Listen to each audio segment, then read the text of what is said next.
The New York Yankees have just suffered an unexpected setback in their search for a designated hitter. A surprising decision that could change the team's plans for opening day. And there's a key detail that might shake things up even more. Dom Smith, who had been competing for a spot on the Major League roster, decided to exercise his opt-out clause and become a free agent. The news was first reported by Robert Murray of Fansided, raising an important question. Did the Yankees really have no room for him? What's curious is that Smith was having a great spring training. In 12 games, he posted an impressive .294/.286/.588 line, with 3 home runs and 12 RBIs. These numbers prove he was in good shape, making his departure even more intriguing. If he had been struggling, it would make sense for the Yankees to move on, but that wasn't the case. This reinforces the idea that the team simply preferred to bet on another option for the roster. And who might have benefited from this decision? All signs point to Ben Rice being chosen to fill that spot. Rice is young, only 26 years old, and the Yankees seem to see a promising future in him. But will this gamble on a younger talent pay off compared to the experience Smith could have brought? The big question is whether Smith's departure is directly tied to another situation within the roster, Paul Goldschmidt's recovery. The veteran dealt with a back issue during the offseason, and there were concerns about his availability for the start of the season. If the Yankees truly believe he might miss significant time, they might have kept Smith for additional depth. But all indications suggest that the team is confident Goldschmidt will be ready for opening day. Another factor that may have influenced this decision is the Yankees' financial and roster management strategy. The team already has one of the most expensive payrolls in MLB and needs to make tough choices to maintain balance. Opting for a younger player like Rice, who is still in the early years of his contract, could be a long-term move. But will Smith be able to find a new team quickly? All signs point to yes. Given his strong spring training numbers, several teams still looking for offensive depth might be interested in his talent. Teams like the Milwaukee Brewers or Miami Marlins, both in need of a reliable designated hitter, could be viable landing spots. Now, the big question remains, did the Yankees make the right call by letting Smith go? Or will they end up regretting this decision down the road? And before we move on, let me know in the comments. Do you think Smith deserved a spot on the Yankees roster? Which team do you think will take advantage of this opportunity and sign him?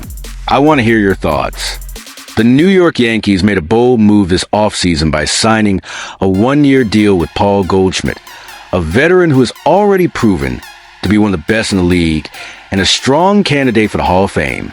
The move might seem risky, considering Goldschmidt is already 37 years old, but the Yankees secured a short-term deal that avoids long-term financial commitments in case he doesn't perform as expected.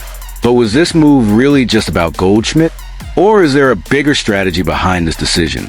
If everything goes according to plan, Goldschmidt could be a crucial piece of the Yankees in their pursuit of a World Series, bringing his experience and leadership to the clubhouse. He's a hitter who can put up solid numbers and provide security at first base, or even as a designated hitter, if he has an impressive season. It wouldn't be surprising to see him renew his contract with the team, possibly taking on a smaller role in the roster the following year. But here's a detail no one is talking about. This 1-year deal with Goldschmidt might have been the perfect move to keep the Yankees in the race for a superstar in 2026. Yes, we're talking about Vladimir Guerrero Jr., the young slugger, a 4-time All-Star, could be the next big name to wear the Yankees uniform. Initially, there were rumors that Guerrero didn't want to play in the Bronx, but in recent months, that narrative has changed drastically. After the Toronto Blue Jays failed to offer him the extension he was hoping for, Guerrero made it clear that he is open to hearing offers from any team in the league, including the Yankees. And now, confirmation has come straight from the player himself. On Wednesday, Guerrero reinforced his stance on the potential future in New York, making it clear that he's not ruling anything out. "I will talk to all teams, including the Yankees," he said. This statement sent shockwaves through the MLB market and immediately placed the Yankees as one of the top contenders for his talent next winter. But here's a detail that few have noticed. The Yankees' interest in Guerrero isn't new.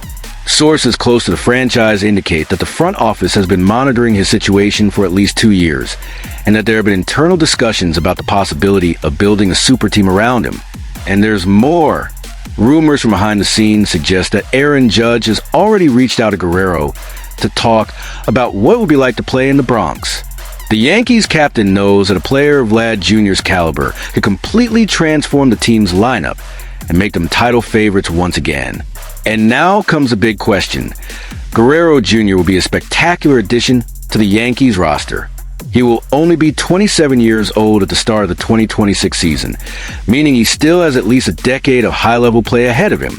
His talent at the plate and presence in the lineup would make the Yankees even more dangerous offensively.